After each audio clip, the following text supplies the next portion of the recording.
I got an email from a friend I never heard of the other day suggesting I do a story about the trouble that our U.S. Postal Service is in. That's what the post office calls itself, the U.S. Postal Service. I don't take suggestions gracefully, but they're thinking about closing post offices to save money, and I think it's crazy. According to them, there are 37,000 post offices in the United States, and if they closed 10% of them, they could save $3 billion a year.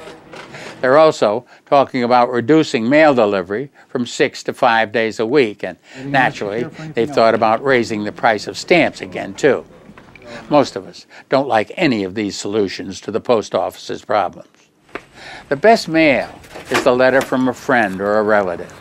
It's sad to say that very little of what most of us get these days is that kind of mail. The Postal Service is a government agency, but it's supposed to operate like a business.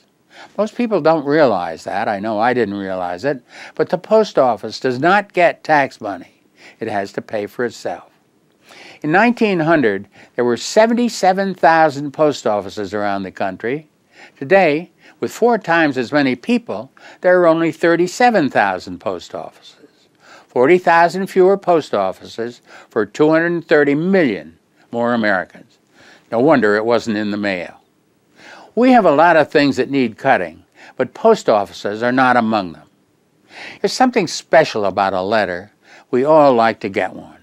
An email, on the other hand, has all the charm of a freight train. When I was growing up, we all knew when the mailman was coming, and we waited for him, even though we hardly ever got a letter. People actually wrote letters to each other, though, which they don't do as much anymore. They email each other.